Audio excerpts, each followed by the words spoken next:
will we be having applets in the theory paper? Mm, maybe theory only, not applet life cycle. I'm just saying what can be the question. Applet life cycle or some applet methods. That's it.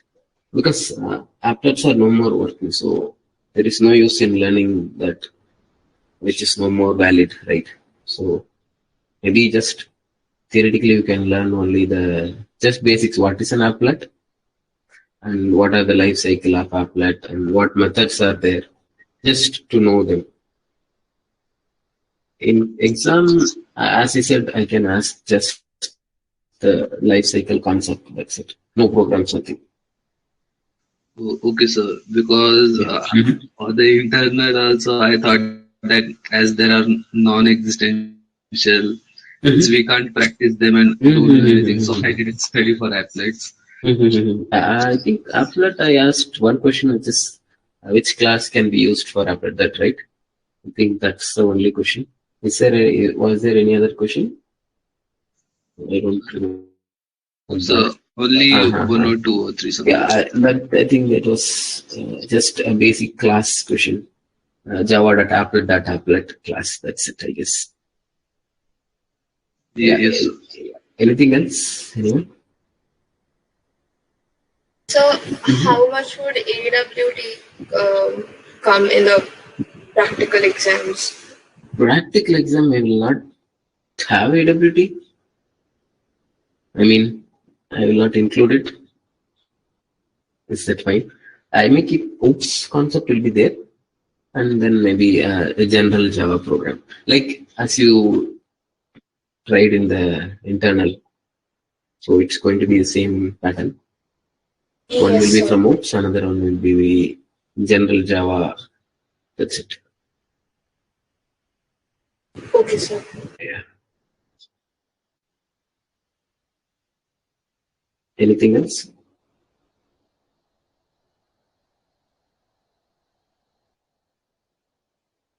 Okay. I haven't gone through everyone's paper, but some papers I went through, and then I observed, as I said, I saw a common thing, which is when you are creating an object, I'll just share my screen and then I'll just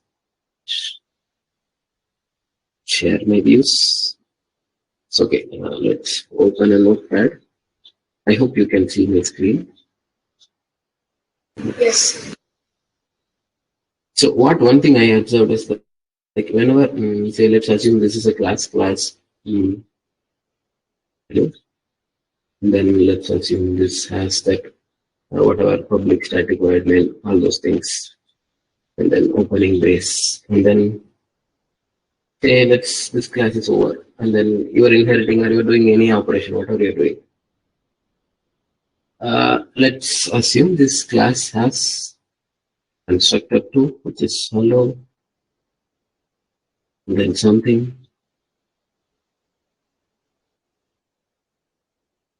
Let's assume something is there.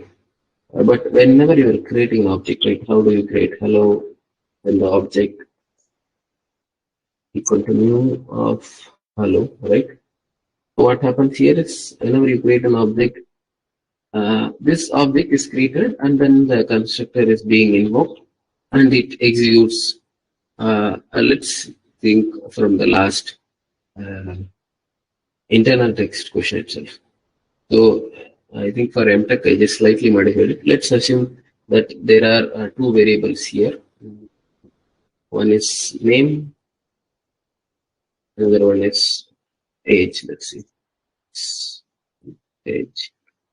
So just giving random variable syntax. So what people are doing, what I observe is like what you are doing is like in the constructor itself, you are assigning that name is like let's take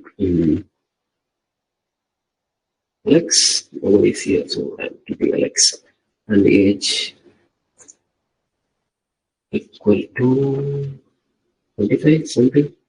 So this way you are keep creating, right? So it is fine to create an object with a default constructor as such, but What is the issue here is whenever you are creating an object in this manner.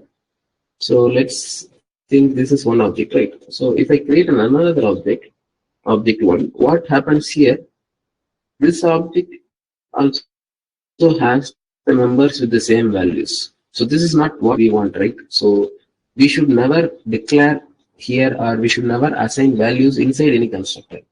A constructor is basically used to initialize the numbers. So in this case, you should not use the name exactly what are values here. You should use a variable, and that variable should be passed via the constructor basically. So it should be name, comma, age. Like you have to add the data types. And here, whenever you create an object, you should parse those things. Like Alex here, and then 25. Then what else? I can just make it like Superman. I don't know. Then 31 something. So now what happens? Whenever you create an object, this object, say object dot name. If I print, let's assume this is print statement. Oh, sorry, I didn't start the recording. Thank you. So let's assume this is a print statement. Okay. So what it will print? It will print Alex, right? When I do this object one dot name, let's assume this is print. I'm just keeping it short. It will print Superman. Okay. But in the programs whichever people have submitted or which people have tried, you have added the names here itself. So Alex or the age is 25, let's assume.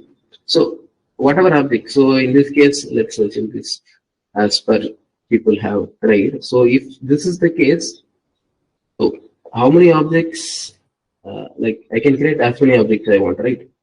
So if I created 10 objects, all 10 objects will hold the same value. Same, if I just assume that there is another function called display, and then it will display the name and displays name and age. Okay. So if I just call that one object dot display, then object dot object one dot display. So there is no meaning in creating multiple objects here, right? Although in your program you are just creating a single object, but that's okay. But the entire concept becomes useless when you assign the values inside the constructor. So please make sure that you don't assign values inside the constructor. Make sure you ask the user to enter the constructor, or ask the user to enter the value and then assign it, parse it to the constructor. Otherwise, when you initialize the object, like you can just use this way. Alex, 25. This is one way to do. Other way is, as I said, asking the user, right? So use a print statement. I just use short form. Then ask, enter the name. And then get the name using some function, scanner function. And I'm just giving a pseudocode kind of thing, get name. So get the name, okay, and then get the age. Print. This should be like prompting to the user, asking them to enter age or any values, whatever you want. Get age here basically. Here it is get name. Let's just I'm giving, it's not function. Just instead of typing it, I'm just giving it a simple name. So get those names, and then what you have to, so let's assume these two are the variables which the age and the name will be stored. So how do we create? So in that constructor, you have already designed the constructor in a way which accepts a name and an age, right? So what you can do? You can create hello is our class object new. Object new, let it be object new equal to new hello, and then you can parse the variables basically. Get name, age. Since these two has the same data types, they can be passed through the constructor, and this object will be instantly added with the members with these values. So this is how you have to create, and here it should be name page. Make sure you give the correct order so that whenever I just use like object underscore new dot display, so what it will display is it will just print me the name and age. Like let's assume this display has something like some print statement, and it shows me whatever name I give in the user. So here I gave some name like what I get Steve Jobs. When giving equal to something, then it should print me Steve Jobs and 56. And one more thing is in the concept of inheritance. So you have a class, base class, and then you are trying to inherit that to a subclass. So like before going to that, any questions, any doubts, or is this understandable? Or I should ask like, did you get what I'm trying to say? Or it's not clear?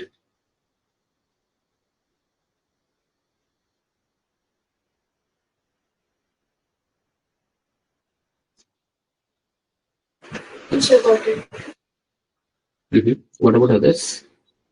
Yes, sir, understood. Yeah. Make sure you do this correctly in the final exam or whenever you create a program also. When you give the values directly, it's not going to make any sense. Okay, if you want to give the value directly also, there is another possible way to do.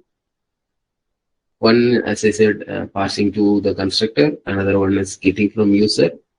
Another one is directly giving in the program. So let's say I'm just using short form name as n1 equal to something n2 n3. So these are my names,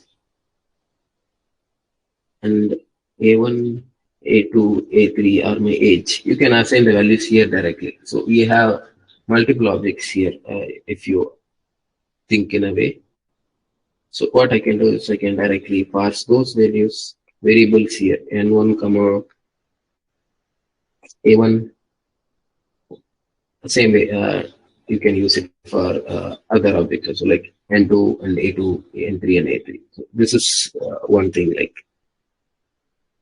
the one concept what I'm trying to tell here is don't assign values to the members using object and constructor directly. That's the thing. And the next concept is I think most of you have done that correctly only. But if you have not done, I just want to remind you that when you inherit a class, this class has a constructor, right? This constructor also comes to the base class. But if you want to use that, you need to use a function, special function called super. If you use that way, you can use the same function or the constructor which is in the base class basically. But if you don't want to use, you want to create another function, that is okay, because your class name will be different. Like say hello x. Oh, sorry, y extends hello. So and then you want to create a constructor like by. You can do that also. That's not a problem. That is fine. But I just want to tell you that you can use the base class constructor also. I think that's it for this one, which I just want to tell. And let's go to one more concept, which I haven't tried also, but I just want you to know the concept. I believe this JDBC, that Java database connectivity, should be taken along with SQL, I believe so, because when you learn Java, it's like only programming. You don't see the application. But I think you have learned SQL this semester or previous semester? This semester? Yes, sir, this semester. Okay. But I think it should be shown along with SQL that I see. So only thing, just learn what is JDBC, like what it does. So what is JDBC is like, with using Java, we are creating an interface which can read from the database and then return as the queries answer. Basically, you have learned about the SQL queries like select star from table or select rows, like inner join, outer join, all those concepts. So we can use that using Java and then get the results from the database basically. We'll not see all of these concepts, I just want to show you the basic thing which is required. Is one you require Java, another one is API, which is application programming interface, which will be connecting to the database as well as to the programming language. And there are different drivers. These are Oracle drivers which are used for the getting the values or the records from the table basically. So these are the common API drivers and which will be used. And there are versions, different versions are there, like JDBC 4.0 is there, 3.0 is there, but you can't, I mean, you can use it directly by normally how we write a Java program, but it is better if you use any IDEs like Eclipse. So that will be a better idea. So there are 5 steps to connect. One is registering the driver class. So here also, whatever concept we learned in Java, it's going to be the same. Like you have class, you have methods, you have objects. So the same thing. So the first thing is like step is registering the driver class, and then you have to establish a connection, and you have to create whatever statements you want to include or ask from the user or in the program, and execute queries. So executing queries is same what queries you are using in SQL. The inner join, outer join, or maybe selecting rows with particular values, or between and some value, or taking the top rows, sorting the table. And the last step is connection, like closing the connection basically. So when you establish a connection, you have to close the connection. This is same as file opening and file closing. And there are like a lot of methods and classes available, which we will not go in detail. So this will not be in your exams, but I just want to show you what are the things which are available in this JDBC. So one type of exception which you get is SQL exception, which we have seen exceptions, but when you use the connection one, it shows SQL exception, and there are methods like get connection. So for registering class, class for name, that is for registering your class. And as I said, this is developed by Oracle, so we will be using oracle.jdbc driver. And the establishing connection has 2 basic methods. One is get connection, which is having one URL. Otherwise, you can use a URL, a string name, and a password.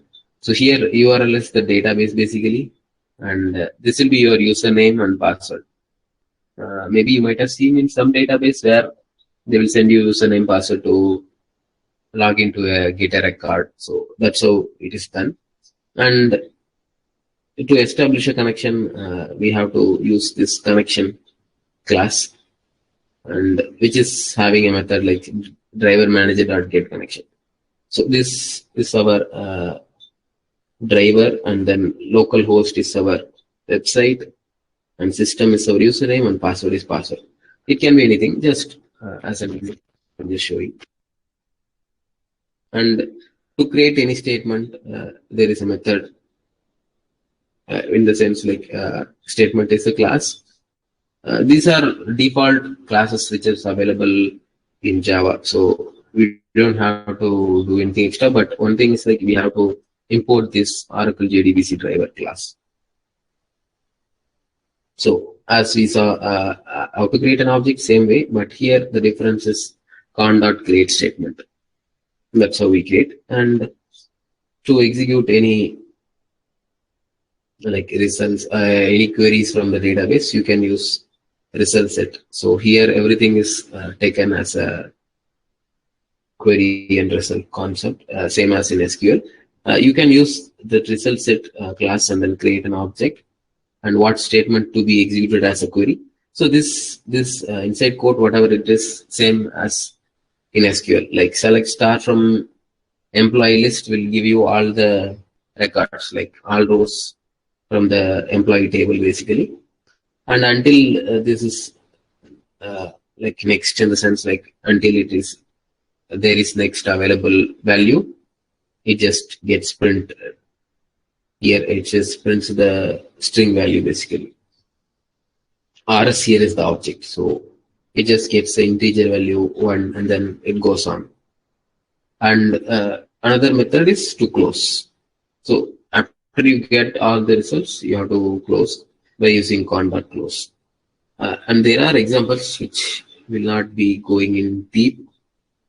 So I just want to show you an introduction just to know at least what is JDBC, and it can be used to get results from any database. Any questions? Any doubts? So that integer part, could you please repeat that part? I think this one, right? Yes, Yeah. sir. So this here we have, right, like we have given the query, but in SQL what happens? Directly it takes everything and then it prints the whole table, right? Record of table. But here what happens is like we don't know what is in the table, right? In the employee table. So the employee table has a number and then name. Let's think like what is that one? Employee code and employee name. Okay. So employee code is the unique name which is called key, the primary key of the table. So here what we have did is like we have created an object to get by executing this query. So in case of SQL, you can directly print a whole table. But in case of Java, you have to say, assume this is an array. Like it's like an array, right? It's a two-dimensional array in the sense as in having two columns and rows. So we have to print one by one. So what we are doing is until the table is there, we are just printing the employee code and then the space. This is just to leave a space and then the employee name basically. In the sense like directly we are just giving the table format in each line. So this will print something similar like one space employee 1, 2 space employee 2. So say this way it will extract from the SQL and then it will give you the output.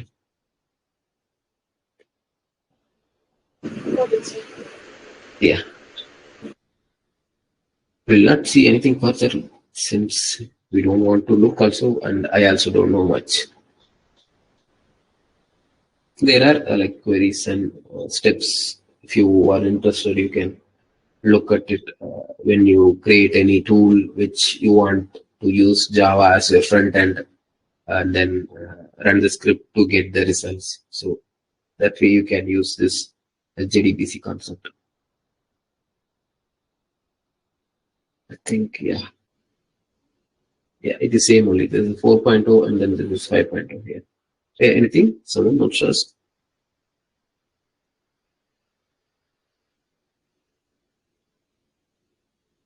Okay, if there is nothing, I'll just switch to a new concept which is BioJava. There are like many versions of BioJava, but eventually there is a lack of proper documentation for BioJava. Like the import class is sometimes per version to version it changes, so it's hard to execute. Like there is no updated version or there is no step-by-step manner tutorial available for this one.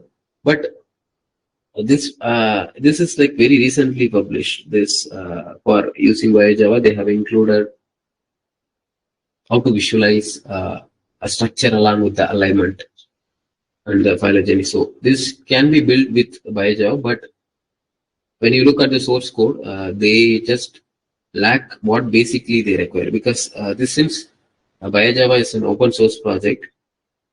There is not many developers available. If you are interested, you can also be one of the developer and contribute to this project. And one thing, this is the BioJava's homepage.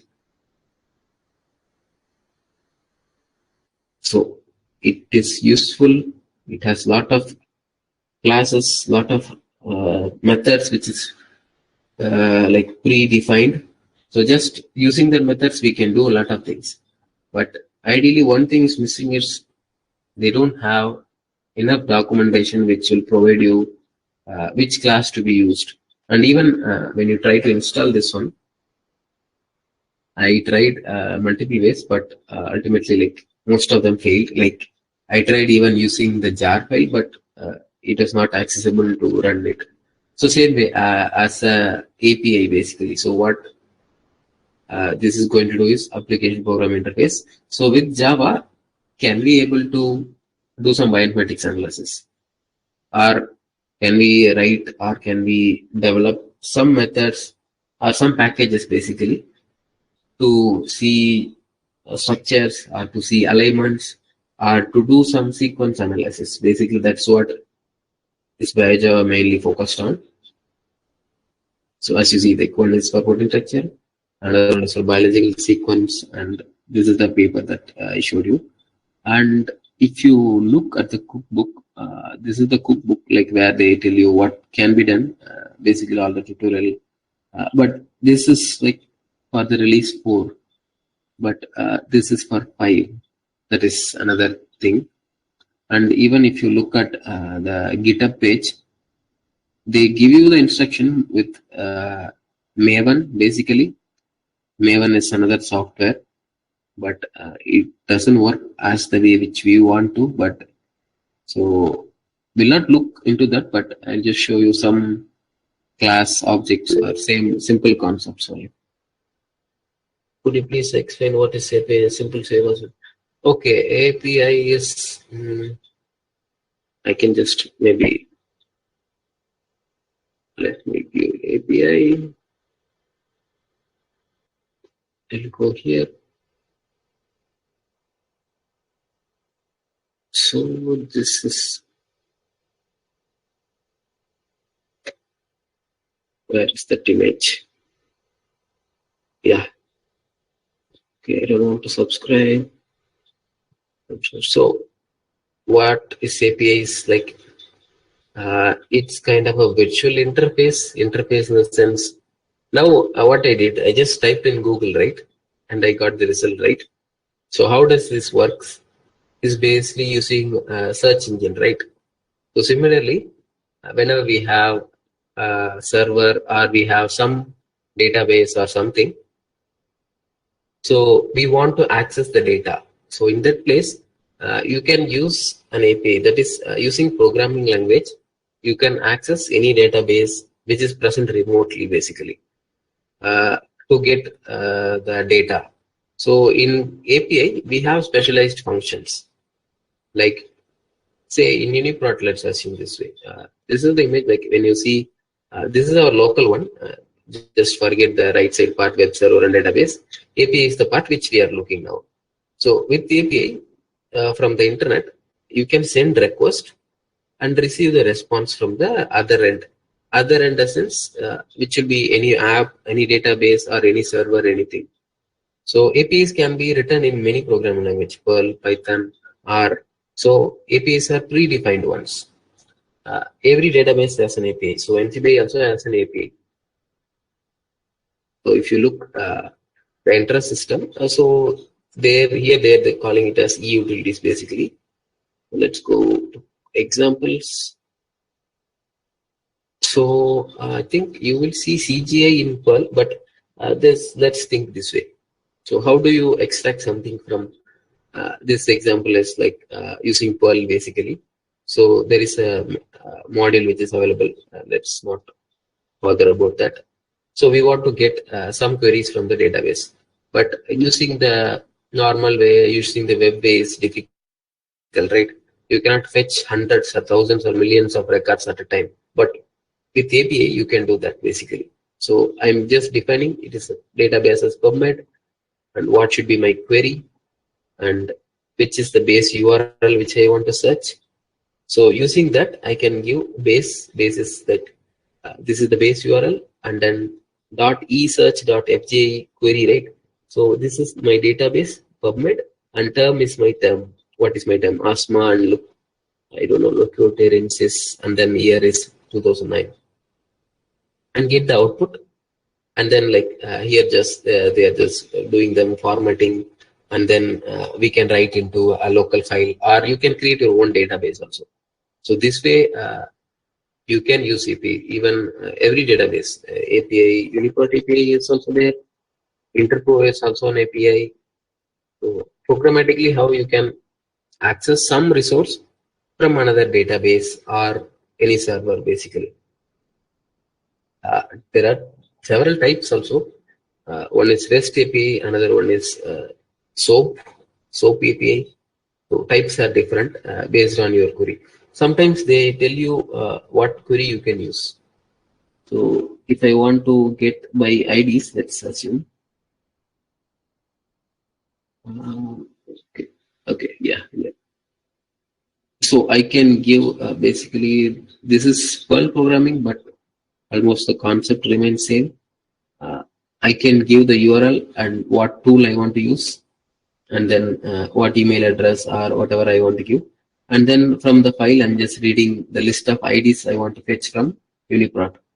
And all I think what columns I want from the database, and how I want the data to be. And if it is waiting time or error happens, it will show waiting, and it will get, and then it will print or it will store locally in my local drive basically. So this is programmatic, but what we usually do is directly go to here and then paste your list of URLs and then get the values. Other way is using APIs. So APIs are very powerful when you want to access large set of data from any portal basically.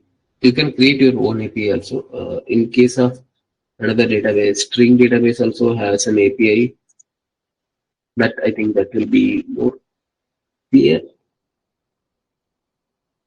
They have given the queries basically. So here, so this is my URL. So string IDs. So if you want to use this one, my URL should be like stringdb.org/API/tsc get string IDs. So if I give this way, what it does, it just maps my protein name with the protein name I have to give here. It can be protein name or Uniprot ID or anything, and it fetches me the string ID. So string is a protein-protein interaction database. It gets from the string database, and then it gives me the string IDs, whatever input ID, like Uniprot ID or protein ID I gave, it will convert me and it will give me the string IDs. So there are they have given all the API. So I have shown, right, the first one example. So how to use this one? So you can use this way, the URL API. So here what we want is image. Image is here. Here I want to just get the image highlighting the protein which I have given. So network, and then identifier is our query basically. So this is our GName. So if I run this one, 1 second, it will get me the image directly. I don't have to go to string database. Usually what we do is like we have to go to string database. There it is. This is my query, right? So I have to go to string database, search protein name. I hope it is human, and then search it, and then continue, which is selected.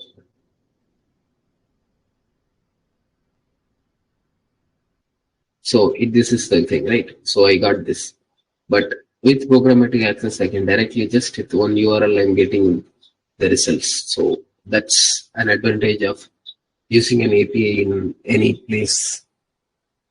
Hope that clarifies. So similarly, here we have different modules which is available to do such tasks with databases, also with locally whatever you want to create. One tutorial is there, but they have a slightly different way. They did not give the class any of the import functions, but you can just understand it basically. So DNA sequence is a class, sequence is our object, and we are just creating a constructor with a query of a sequence. So if you create, so this seq will have GTAC. For RNA-seq, it is RNA-seq is the class name, protein-seq is the class name. But you might wonder, like sometimes you may have some unknown symbols, how to use them. So you can use those by giving ambiguity codes, which is quite complex when compared to normally how we do. So what we have to do is like we have to, like if you give www is another code for nucleotide. If you give this, it will throw an error because it knows only ATGC as an input. So if you want to use those ambiguity codes, you have to create this way ambiguity DNA compound set and then an object for that. And you have to use this constructor or the method. And then using that object along with this constructor you have to use. That way you have to create object, then only it accepts other care. So like there are like several hundreds of classes available, which will not be enough to show you everything, but I just show you the page where you can see what are the classes and the explanations for them. So here, this is for the API 5.2.2. So these are the classes present. So we saw the DNA class, right? We'll see the DNA sequence. Okay, yeah. DNA compound set is one more. DNA sequence is another class. DNA sequence.DNA type is another one. So let's go DNA sequence. So this is where it is present basically and how it is created. So DNA class, which is extended from an abstract class, that is abstract sequence, and what constructors, what methods it has, all the details you can get. So DNA sequence is one constructor, like it shouldn't be used, but makes it happy. Just they are giving to create an object of a type DNA sequence. Here, with the string you can give. So the descriptions are a little different here. String is the king and creates a sequence from DNA and using DNA compound set basically. So these are the basic constructors available. You can see all starts with the same class name, but only the parameters are changing. And these are the methods available. So these are all methods, like, and inherited methods from the other classes are given here. And from this language object, we saw some of them we saw like notify all these we have seen. These are many of the classes which are available. Let's click this one. It will show me what this will tell us what is the type of DNA. So like hundreds and hundreds of classes are available to try out. Even for translation, transcription, so many things are available. And yeah, DNA to RNA translator. This, if you give a DNA query, it will return us as RNA basically. You don't have to write by yourself the like the substitution for T to U or all those things. And this is about all the classes which is present. Like there are so many classes which we'll not see. Just I want to show you how many things are available in BioJava. So everything is present in BioJava. But if you want to contribute or if you want to write any code, you can go to GitHub, do a pull request, and then start editing. One thing I feel what should be changed is that cookbook, and then some of the demonstrations and tutorials should be modified for using BioJava. So we saw the core model which has that sequence concepts, reading, writing sequence, same if you look. But the hardest thing, what I feel is like remembering all these things. It's not easy to remember everything, right? Here, like putting sequence, get sequence for ID. How will I know that where to capitalize, where to small? That is a problem. But again, if you use an ID, that problem will be solved. But you should know what methods are available, what classes are available, which is quite complex when compared to other languages or in specific to biology or in BioJava. So just these are some example programs, how the Java works. Like you can use it for file format conversion also. I think I saw one more class here. Where it is? Which is I think UniProt to FASTA. You can get from directly from the database also. That is also possible. There are a lot of functions. Just maybe you can go through some function just to see what features or what classes are available in this package. I couldn't find any tutorial package for 5.2, but I saw one paper which tells you the steps, but which uses a mix of package, like which uses 3.0 and 4.0, which is not very clear basically. So that's it. You can look about the BioJava project at biojava.org, and you can like just have a glimpse what it is, how it is done, all those things, and that's it. There are any questions, any doubts, you can ask. So, Yeah. so is BioJava like an efficient way to have like bioinformatics tools, like to create bioinformatics tools? Or Yeah, any other right. languages? Python also works. Python works too in the same way. If you see PyPy, right, you can find a lot of biological things basically. Also, there is something called as BioPython, which does the same thing but in a simple manner, I believe, and there are a lot of developers available for this. So better you do with BioPython if you are interested in developing any tools using this. Any tools if you want to do with bioinformatics, like current version, and then this is very frequently updated also. So better to use this one instead of BioJava, which lacks a lot of support. So same, this one BioJava is similar to Perl, I would say. You have Perl, so BioSeq.io in the sense it's a sequence input and output. You can use directly any format to convert. All those options, same, it is available here also. And you can use API keys along with these programming like BioPython or BioJava, and then host it using a Python application called Streamlit. So Streamlit is a Python application where you can create online apps, tools. If you are not interested in Python, you can use R. R also has something to develop apps which is called Shiny.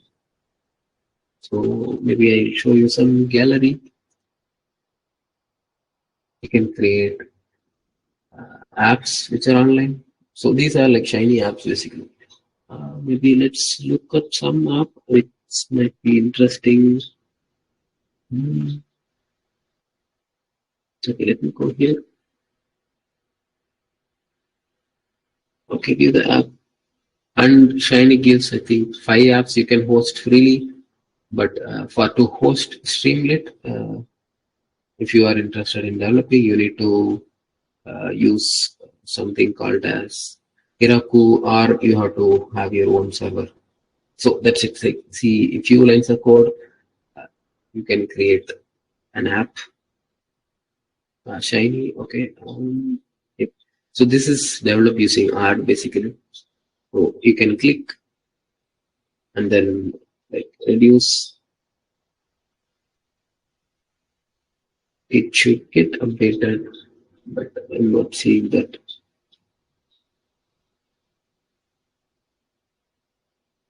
Okay, start here. Yeah. After I do the changes, I can view the. I want only from last 5 years. So it gets updated. Like you can create Shiny apps, or you can create Streamlit apps, or there are other frameworks in Python and Go. Oh, spelling mistake. This is one framework to create app. Another one is Flask. It's another framework. This is a lightweight version. So this also can be used for developing apps. Mostly try to develop web apps if you're interested. Local ones are like mostly no people are very lazy or afraid to install and write commands. That's the thing. You can, if you're interested, try with by Java. Then you can learn other languages also as you go on. The concepts will remain the same or similar. Okay, sir. Like, means, uh, means I wanted to know that in bioinformatics, is the majority of the work done with big data or just like uh, as tactics? Yeah, one thing, if you ask me this question, I would ask you what or how do you define what is big data? I don't know the absolute definition, but it's No, like dealing with a huge amount of data which cannot be handled by using like a small programs or not something like 10 to 15 arrays, but a very big amount of database something. Yeah, one definition I can tell is like what comes under big data is like if you look, everything is big data from Twitter feeds to Facebook posts are the data generated from an aeroplane for a takeoff. Even if you look at biology, then we can tell sequencing. If you compare sequencing a genome with flight data or flight radar data, then sequencing is not a big data. But there are sophisticated tools which are built to analyze big data. I think one of them is Hadoop. Yeah, right. Maria Jose. I said it rightly. One is Hadoop we can use, and then we can use Hadoop for analysis. But again, what would you like to do with the big data? Usually, the data, all data is not useful, and all models are not correct always.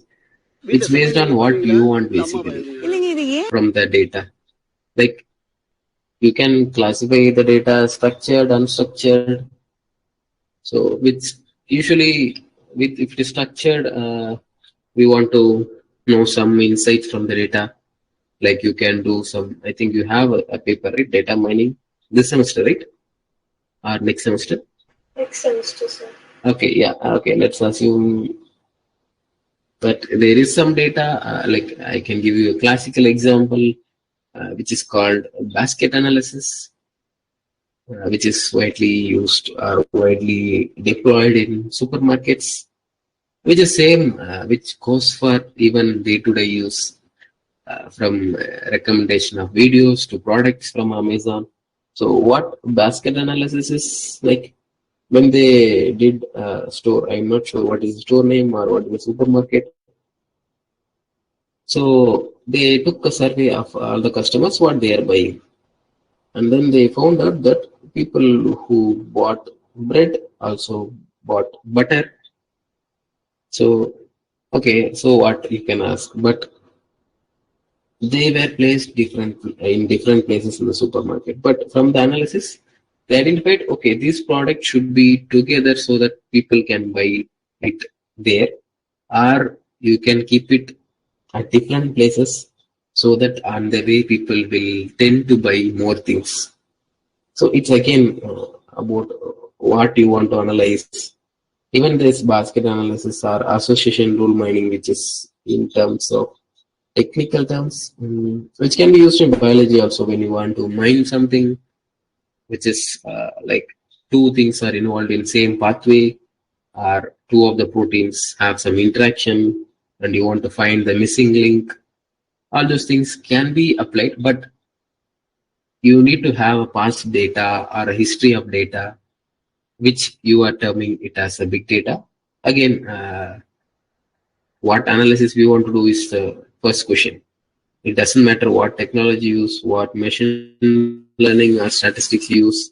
You should have a question that why are it is necessary to use machine learning. Maybe machine learning is the hype today, but you should be knowing, is it right or do I need machine learning? Yeah, I think I switched somewhere back. Can you ask the question again? Yeah. No, sir, I got it. Yeah. Okay. Okay. Yeah. Any other questions? Any doubts?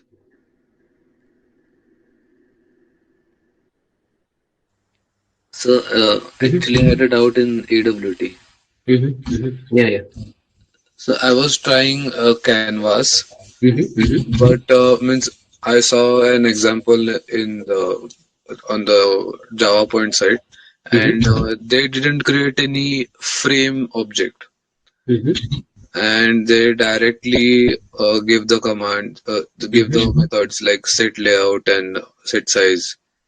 So then after that, I tried to add buttons, but everything went like haywire. So, but later on, I found out that the sequence in which we are adding the components is making the difference.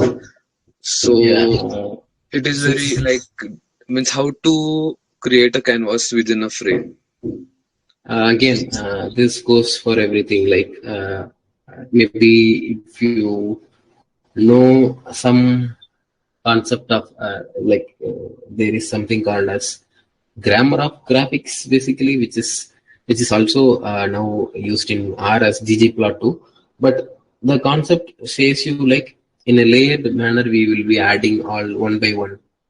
So basically, what we need first is like the components, and then the components will be added to the frame, right? So that's how you have to create a canvas and then add everything into the frame, basically. If you develop create individual objects for each of the components, and finally you can add it to the frame, like add it to the layout and then add it to the frame. That way you can create a window which has all the components in order. But again, we can't directly tell this will go first or this will come next, but it's mostly like trial and error. But the order is same. You create the components, add it to the layout, then like create a frame or add it to the frame, and then like the layout is fixed. It's not going to change. But what we are doing is we are adding it to the frame with a proper what is that position and size. That is the key, basically. I'm not sure how you tried, but I assume you did in reverse something somewhere. No, so what I did was first created means a canvas, and then added this component set layout, null, and Okay. and then I created two buttons.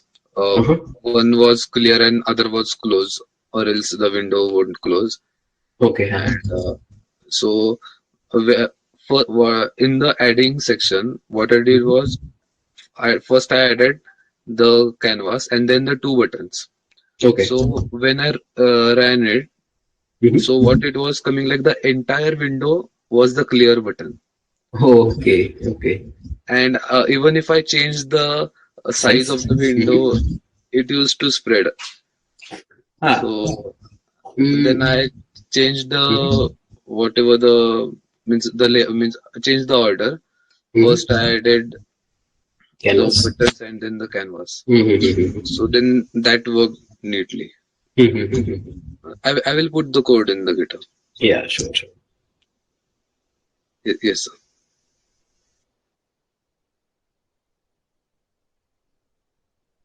Anyone message something?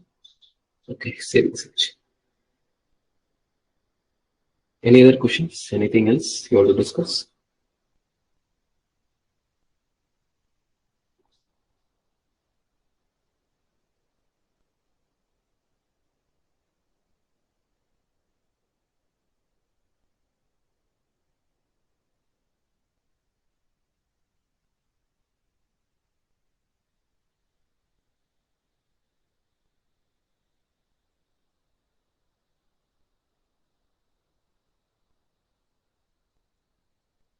If there is nothing, then I'll stop here and you can like prepare the record and make sure everything is ready for your final exams.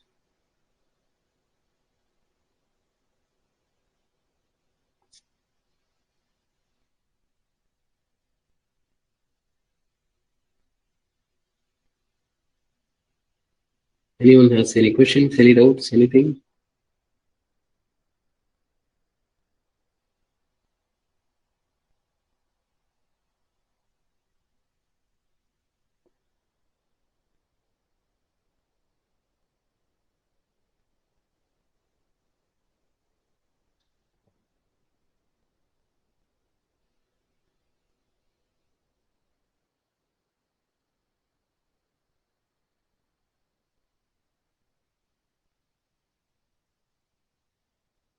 If not, I'll just stop here and that's it. Thank you, sir. Yeah. Thank you and all the best for your exam. Thank you, sir. Thank you, Thank sir. you.